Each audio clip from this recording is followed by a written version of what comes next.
Hello, everyone, and welcome to the greatest podcast you've never heard of.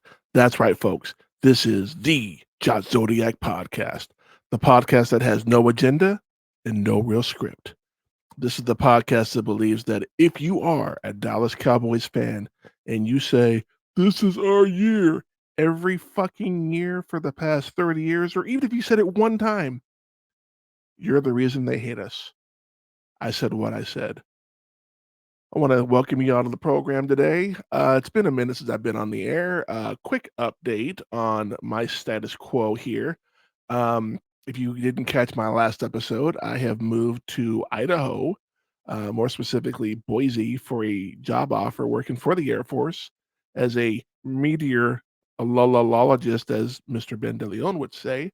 And I've been here for about just over a month now, and I'm very happy. There's the update.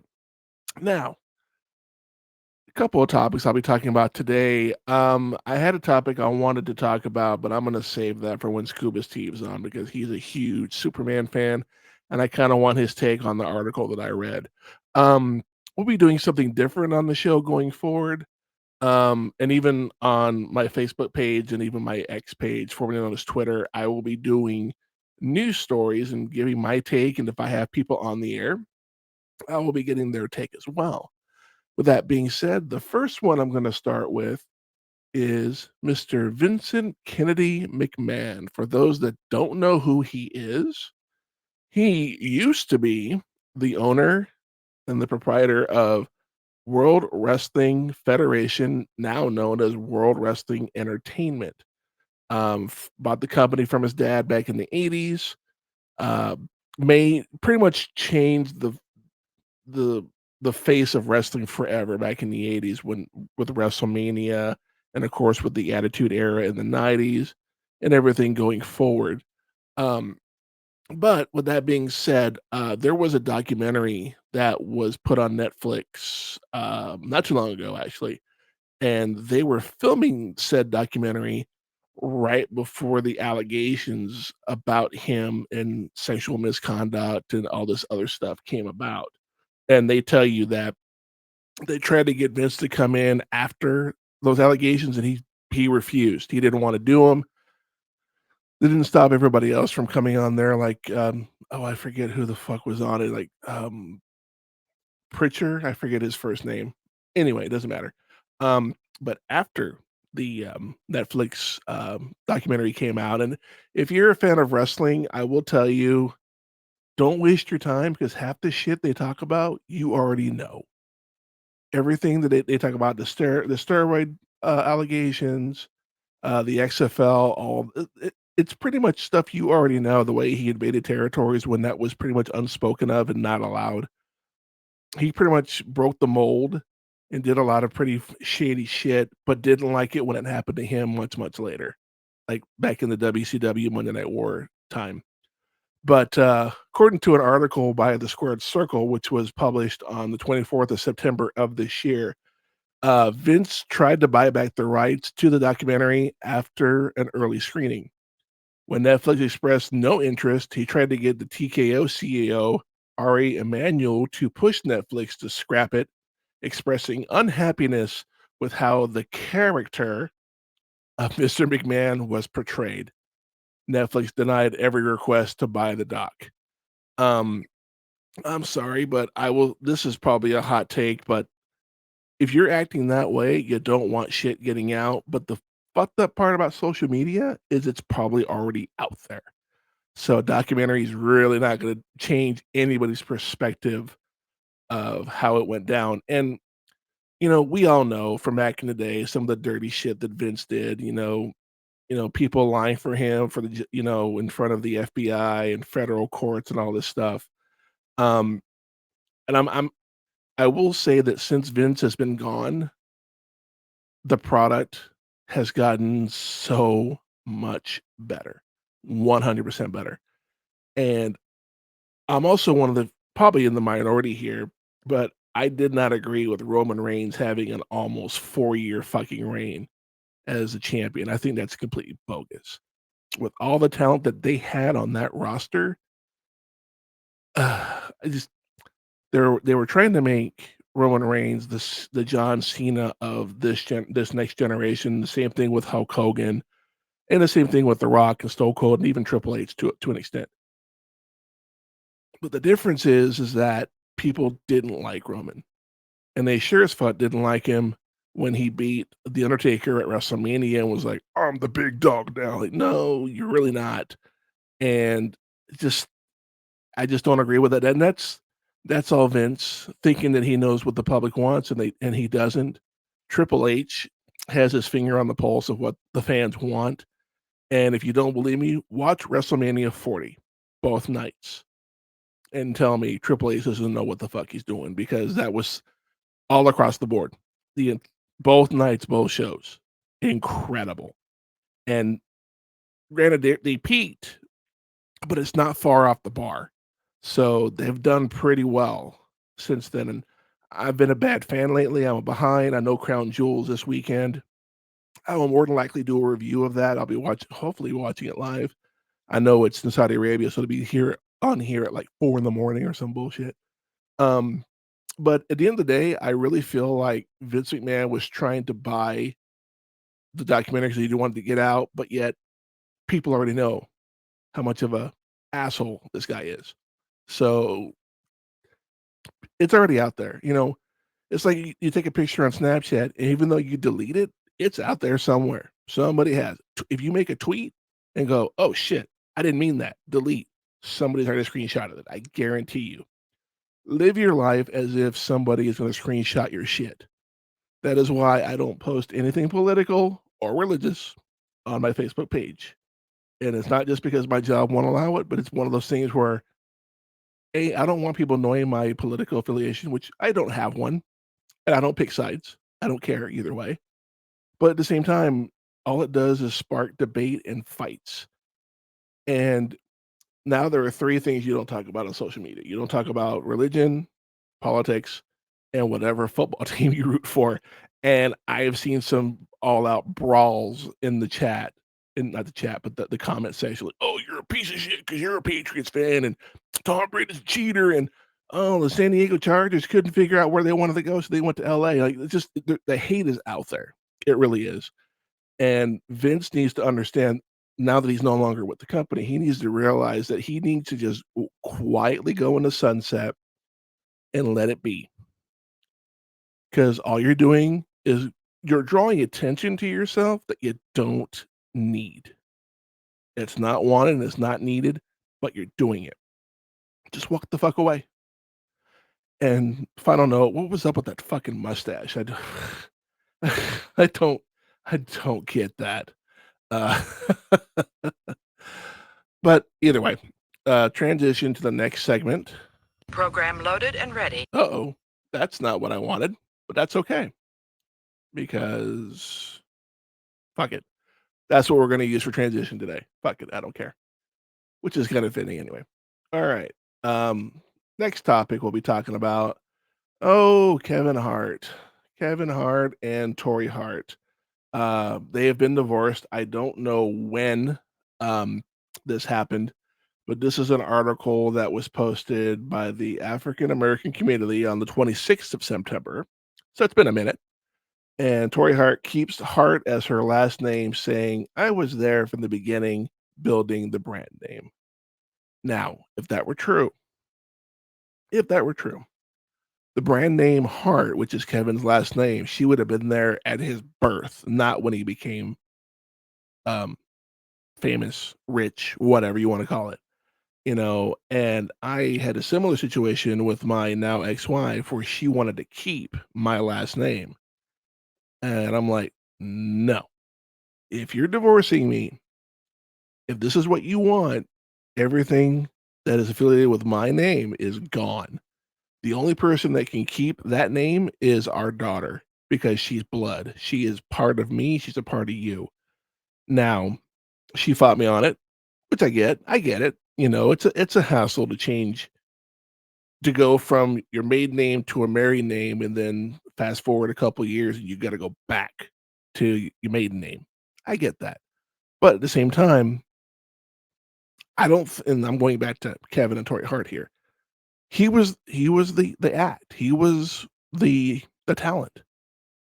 I don't know if she was a manager, maybe she was, maybe she wasn't, maybe she was helping him out, but at the end of the day, that is not her name. That is his name, and he has every right to take it, and some of the comments on here were just I won't give the names of the people just to protect the stupid, and most of the mo and shockingly, most of the comments by the women were like, "That's right, keep that name, that's your shit."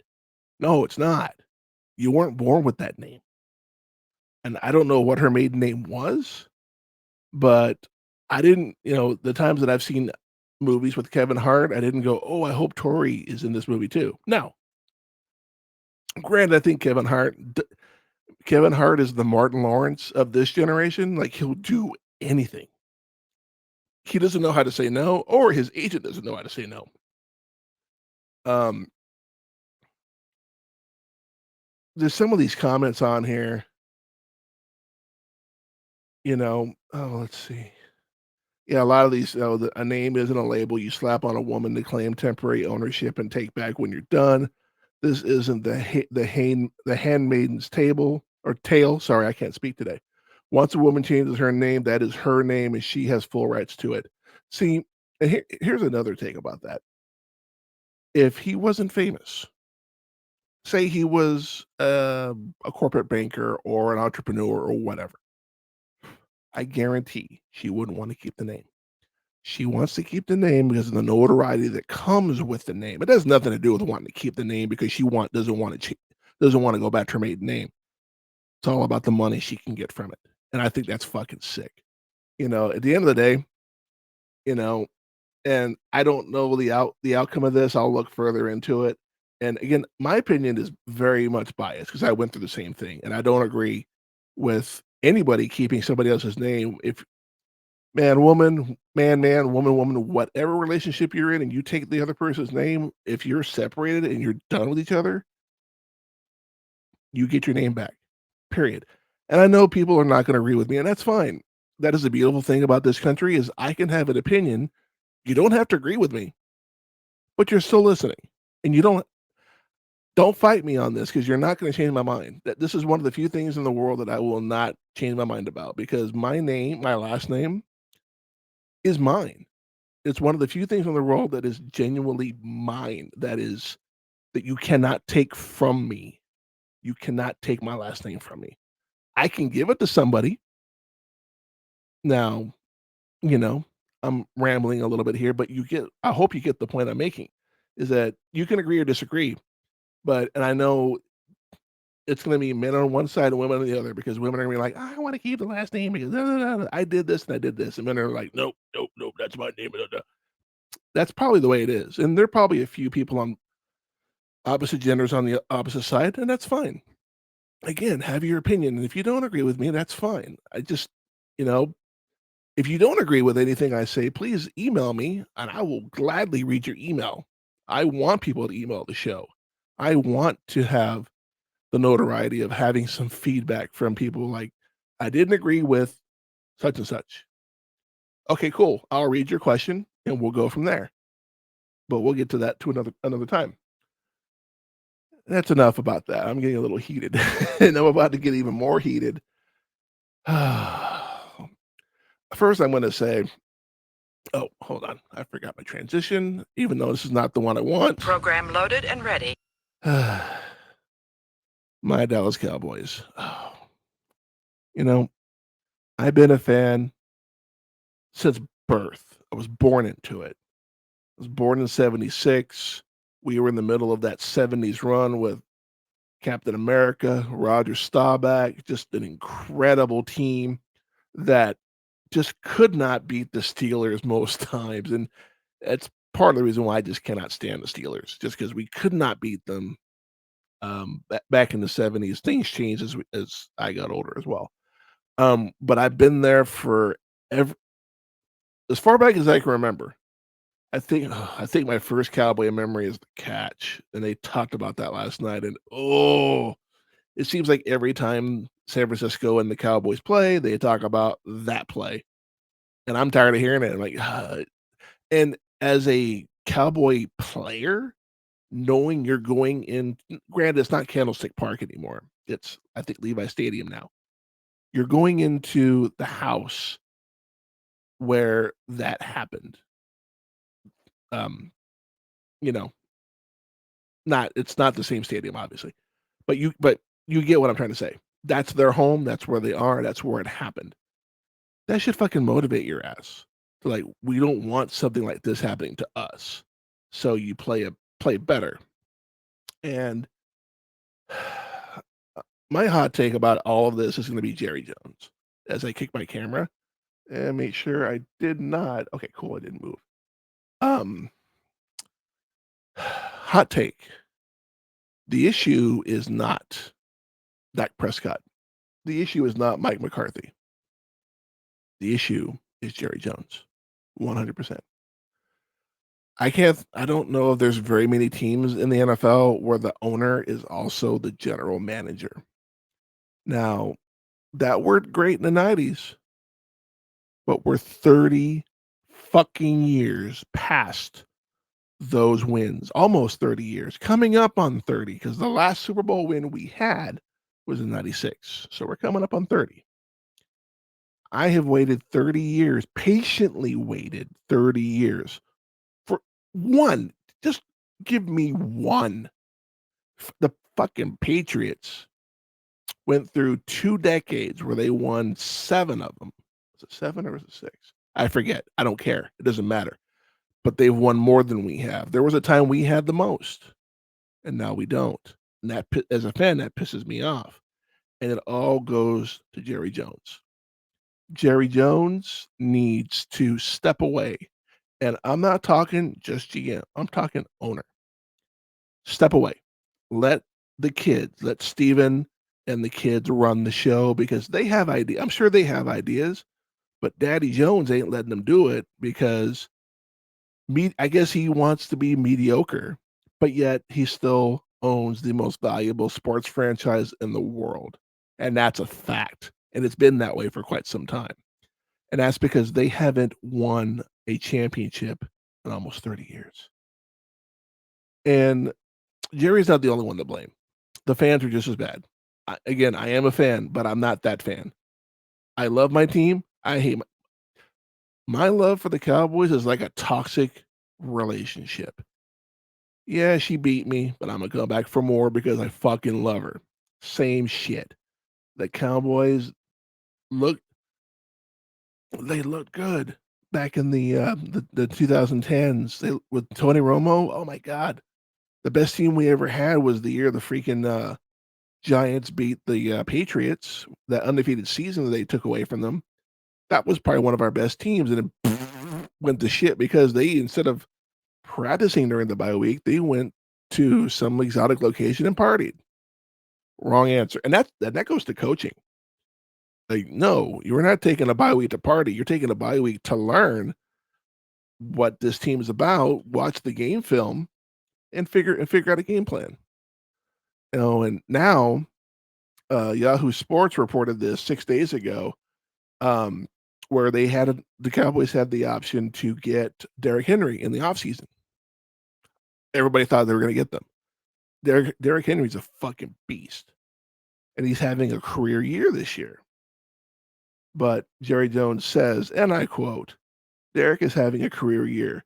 I don't know if he'd be having that career year in our situation. Let's talk about that situation, if you don't mind, Jerry. It's hard to run the ball when you're down 2 scores in the first fucking quarter, and that's fact. You're not going to run, you're going to throw. But the problem with that is Dak. I feel like Dak is Steve Buscemi from fucking Mr. Deeds. One eye is going this way and the other one's going that way. And he's throwing it down the middle and it's a pick every time. The best season Dak ever had statistically was his rookie year. Why? Because Tony Romo was in his fucking ear on the sideline. That's why. And if you've watched Tony Romo on CBS Sports whenever he's doing his play-by-play, He knows the defense before the ball is even hiked. And he did that sometimes in Dallas. It wasn't all the time. But when you're on the sideline, it's a little bit different when the pressure isn't on you to be on the field. And I get that. But at the end of the day, Jerry Jones, you need to go the fuck away. 100%. And I'm saying that because I love my team. I will love the Cowboys until the day I fucking die. But you are a cancer and you need to go away. And a hot take that I have, an idea that I have for this is that you clean house. Mike McCarthy, you're gone. Coaching staff, you're gone. You hire, and this is going to get, oh, you Cowboy fans that are listening, or you may agree, you may not. And I think this is where it needs to be. Bring back some of the old culture. Bring back Jimmy Johnson, either as a coach, which I'm sure he won't do, or bring him back as a GM. Now that he's in the good graces of the Jones and the Cowboys organization, bring him back in, either as a coach or a GM, and let him run the show. I guarantee you, the fucking trade he did with Minnesota, with Herschel Walker, that built the '90s dynasty. The man knows what he's doing, and he's on Fox Sports doing his analyst shit. The man knows how to run a fucking team. Hire him back, Jerry. Seriously. If you're not going to step down as owner, at least step down as GM and give him the reins and and this time stay in the fucking owner's box where you fucking belong. Do not interfere. The big part of the reason why Jerry or Jimmy left is because Jerry interfered. I'm the coach, you're the owner. You write the checks, I'll coach the players. And that's the way it needs to be. That's the way it wasn't. That's why Jimmy left. Period. All right. Sorry, I get a little heated when I talk about the Cowboys. I get annoyed. Um, I'll come to that here in a minute. And again, November 5th is around the corner. That's voting for you guys. I will be 100% honest. I haven't voted in an election since 1996, and I was 20 years old. I will tell this story. I I wasn't living with my parents. I had my own place, but my voter registration still went to their house, which is fine, no big deal. And the school down the street from where I lived was one of the voting places. And my mom was like, "Well, I'm gonna go vote. Do you want to go with me?" Like, yeah, I'm already here. Took my voter registration card, and I was super granted this is back when I was still kind of innocent, being in the military, kind of ruined that. But I walked in there super fucking happy, like, yeah, I get to vote. I get to be a part of the American dream. And I voted. And I voted for Bill Clinton because I did my research. This is pre-internet. So I'm watching a lot of CNN. I'm watching a lot of news. I think was it Bob Dole that he ran against that year? I think it was Bob Dole. And the country was in a great place during the Clinton administration. So why not vote for the guy? Obviously, we know what happened during that second term with Monica Lewinsky. So you fast forward to 2000. I've been in the military for 2 years at that point, and the election comes up, and it's George W. versus Al Gore. Again, did my research. This time I had the aid of the internet, which was great.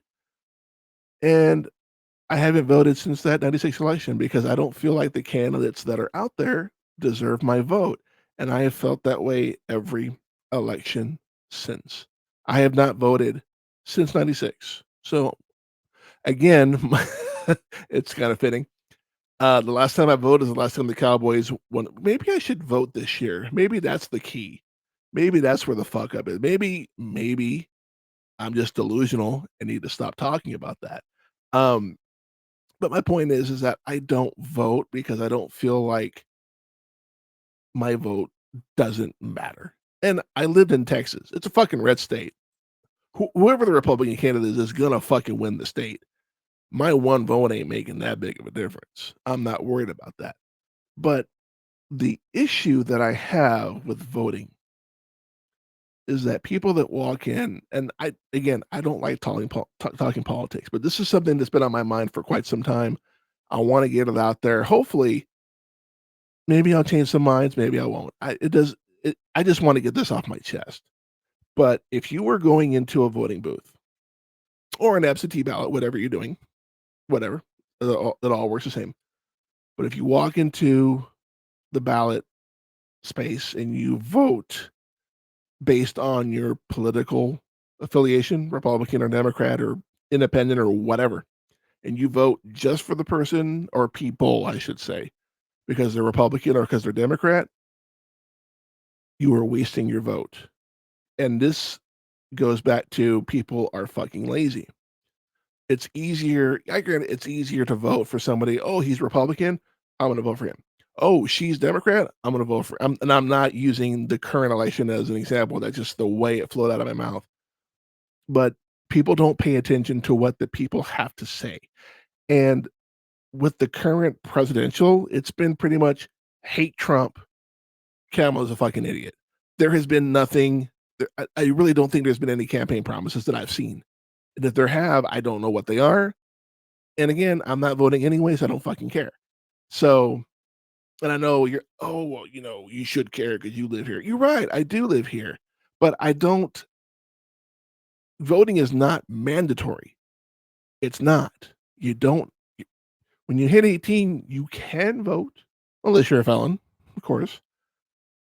But I'm not gonna waste the time or the energy to go somewhere and vote for somebody if I've done 0 research on either person. Granted, back in '96, I voted for Bill Clinton, who's a Democrat. Now, had I voted in 2000, I would have probably voted for GW, for George W. Bush. I might have, but I didn't. I was leaning that way, and I said, "You know what? I'm not gonna deal with this." So I didn't deal with it. That's fine. But I'm going to play, it's a YouTube video. I'm not playing the video, I'm playing the audio clip. To set this up, one of my favorite comedians of all time is George Carlin. George Carlin, was a veteran. Oh, and Veterans Day is coming up too, by the way. Um, with that being said, he was very political, but he was very with his words just spoke, and he was spot on, and I can thank my mom for getting me into George Carlin because he was just so he was political, but he was fun. He didn't always just talk about politics, but whenever he did, he was spot fucking on, and this is one clip I wanna play. I'm not sure what special this is from. I've seen every one of his specials, they're all fucking funny. But this one in particular is entitled on YouTube, "George Carlin Doesn't Vote." So we'll give this a go.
and I know he's exaggerating a little bit there, but the point pretty much is there, you know, and I've gotten that since 2000, like, "Oh, you didn't vote, you have no reason to bitch." Number 1, I don't bitch. I don't if it doesn't affect me, like, literally, I don't care. It doesn't bother me, and I'm one of the lucky people that when COVID happened, I was working food delivery service and all that stuff, and I was around people that had it that didn't even know it, and I never got it.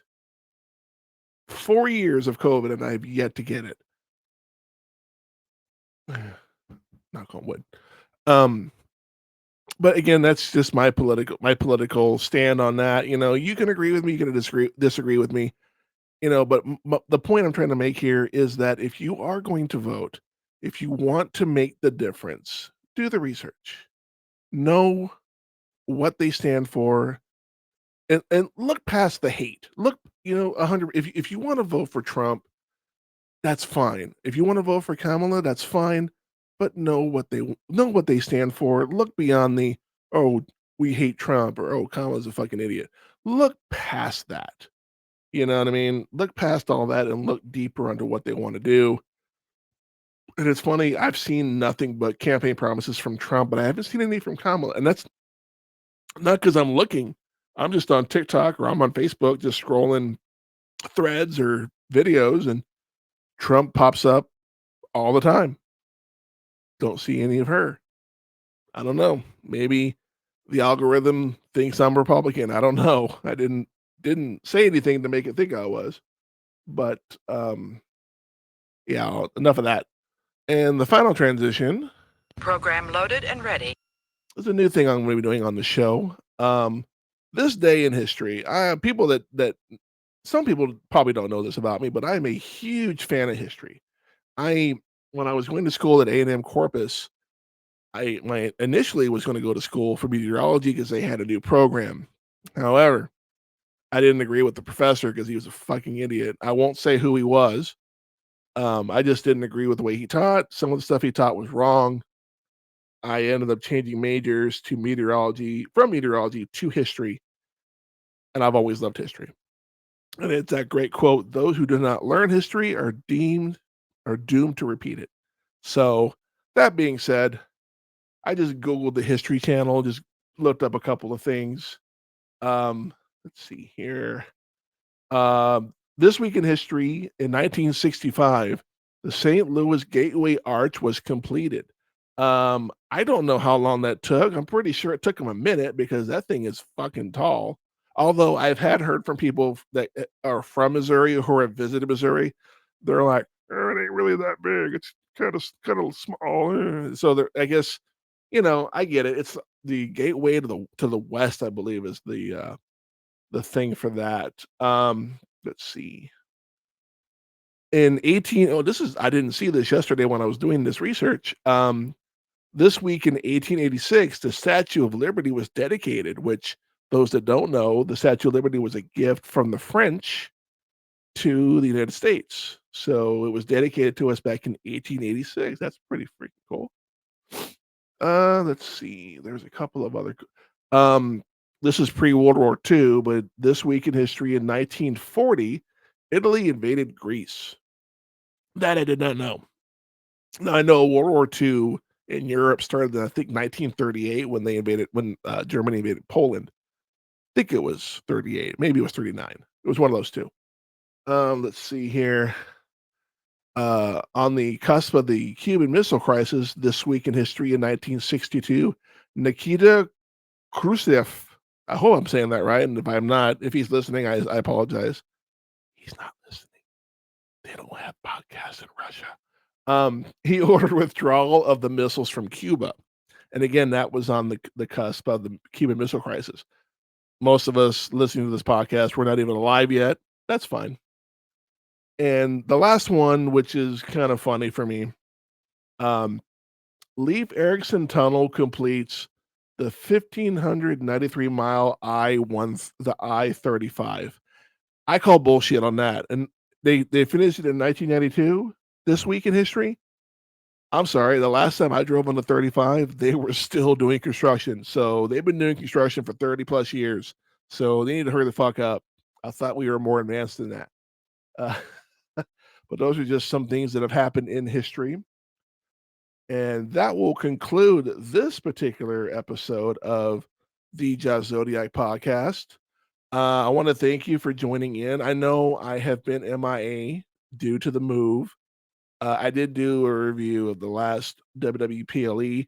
I will be doing more video podcasts going forward. Um, I haven't talked to Scuba or Ben yet, but Scuba and I actually have talked about doing another movie live stream. We've talked about doing Legend of Billie Jean. Those of us that are from Corpus know what we're talking about. Although I think I'm gonna try to convince them to do for Veterans Day weekend, which is 2 weeks from now, 2.5 weeks from now, doing, the ultimate veteran movie, and that's Top Gun, you know? So, that'll take some convincing, I'm sure. Um, but again, I wanna thank you for joining me on this newest episode of the Jazz Zodiac podcast. I know you have a choice in podcasts. I wanna thank you for choosing mine. You can like, subscribe, and follow the podcast on Spotify, Apple Podcast, Amazon Music, and iHeartRadio. Got 4 spots there to listen to the audio. If you want the video version of this podcast, just search up on YouTube, like and subscribe there as well. I have actually created a channel. I thought I had done that. I didn't. So this episode will be the beginning of the second season of the Jazz Zodiac podcast. So yeah, I'm still fixing things on the YouTube page. Tomorrow I'll be doing all the editing and gonna drop this on Wednesday. Probably in the afternoon, like I normally like I used to do before. Um, but yeah, just like, subscribe, and follow on YouTube. Just search up the Jazz Zodiac podcast, go to the channel, you'll find the podcast there once I upload it. For silly memes and possible news stories, that's something I'll be doing going forward. You can follow both my Facebook page as well as my X account. For Facebook, just search the Jazz Zodiac podcast. It should have the logo right there. Yeah, that logo right there as the profile picture. Sorry, I thought the camera was inverted. Like Maverick. Um, But yeah, just search the Zodiac podcast on Facebook and like and follow, please. I would appreciate that. And if you want to follow me on X, formerly known as Twitter, just search the Zodiac pod. Those damn character limitations that Ben's always talking about got me. But going forward, I will start posting memes and possible stories on there as well. With that being said, I want to thank you for joining me on this episode, and I hope you will join me on future episodes. I am the Jazz Zodiac, and this is the Jazz Zodiac podcast. I bid you all good health, and may the force be with you.